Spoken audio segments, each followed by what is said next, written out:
இன்றைக்கு 76வது குடியரசு தின விழா. இது நம்ம அரசியல் சாசன சட்டம் இன்னைக்கு அறிமுகப்படுத்தின நாள். இன்னைக்கு அவ்வளோ ஈஸியாலாம் இதெல்லாம் ரெடி பண்ணலை. கிட்டத்தட்ட 389 பேர் கொண்ட ஒரு டீமை ரெடி பண்ணாங்க. முதல்ல அந்த 389 பேர் சேர்ந்து ஒவ்வொரு நாடுகளுக்கு, ஏன்னா நமக்கு பேஸ் கிடையாது, அரசியல் சாசன சட்டம் இயற்றதற்கு பேஸ் கிடையாது. அந்த 389 பேர் கொண்ட டீம் 20 குழுக்களாக பிரிஞ்சு ஒவ்வொரு பல நாடுகளுக்கு சென்று அங்கே இருக்கிற அரசியல் சட்டங்களை பார்த்து அதில் நமக்கு பிடிச்சது நமக்கு ஏற்றது என்னங்கிறத அவங்க கொண்டுட்டு வந்தாங்க. எழுதி கொண்டுட்டு வந்துட்டு அதில் கிட்டத்தட்ட 7539 சட்டங்கள் திருத்தப்பட்டன. அது சரியாக இல்லை அப்படிங்கிறது ரொம்ப பேசினாங்க.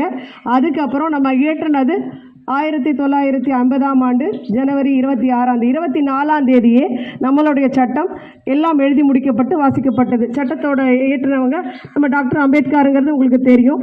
அவங்க எல்லாத்தையும் லீகலாக என்னென்ன பண்ணணும் அப்படிங்கிறதெல்லாம் பண்ணிவிட்டு 24லே வாசித்து முடிக்கப்பட்டது நம்ம சட்டம்.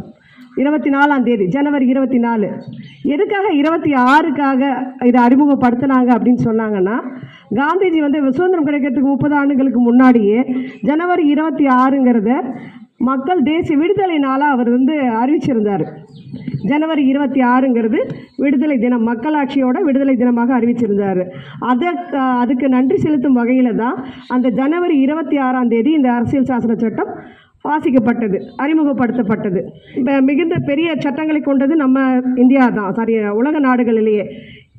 ஏன்னா நம்மளோட சட்டங்கள் இயற்ற மட்டும்தான் அந்த காலத்திலேயே 60 லட்ச ரூபா செலவாயிருக்கு. மிகப்பெரிய செலவோடு ஆரம்பித்த முதல் சாசன சட்டம் நம்மளோடது தான். அது ரொம்ப நம்ம பெருமையாக சொல்லிக்கிறோம். சட்டங்கள் வந்ததுக்கு பிறகு தான் நம்மளோட உரிமைகள்லாம் மீட்கப்பட்டன.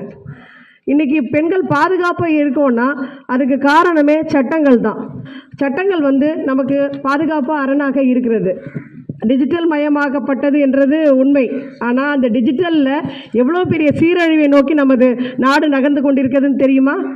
ஒவ்வொரு விஷயங்களும், குழந்தைங்க மொபைல் ஃபோனை கையில் வச்சாதான் அழற குழந்தைய நிறுத்துது. அப்படி பழக்கப்படுத்திட்டோம் நம்ம.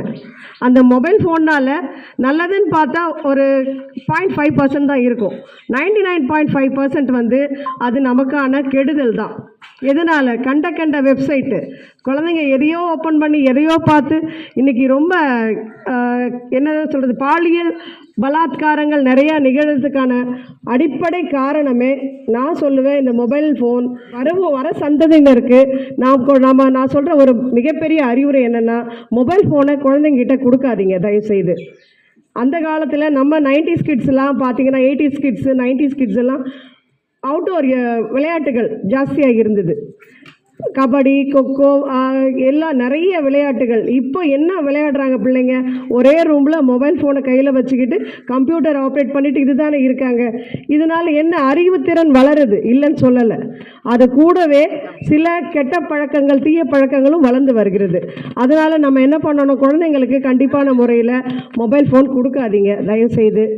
இங்கே நம்ம இப்போ இந்த காப்பகத்தில் எடுத்துட்டோன்னா நிறைய பேர் அவங்கவுங்க இல்லத்தில் இருந்து பெரியவங்களை பாதுகாக்க முடியாமல் வெளியில் தள்ளி, இல்லையா பெற்றோர்களை கவனிக்க முடியாமல் அவங்கள கொண்டு இங்கே சேர்த்துடுறாங்க. இந்த மாதிரி இல்லங்களுக்கு தீபா மாதிரியும் அவங்க அம்மா விஜயா மாதிரியும் ஆட்கள் இல்லைன்னா இவங்களோட நிலைமைகள் என்ன ஆகும் கொஞ்சம் யோசிச்சு பாருங்கள்.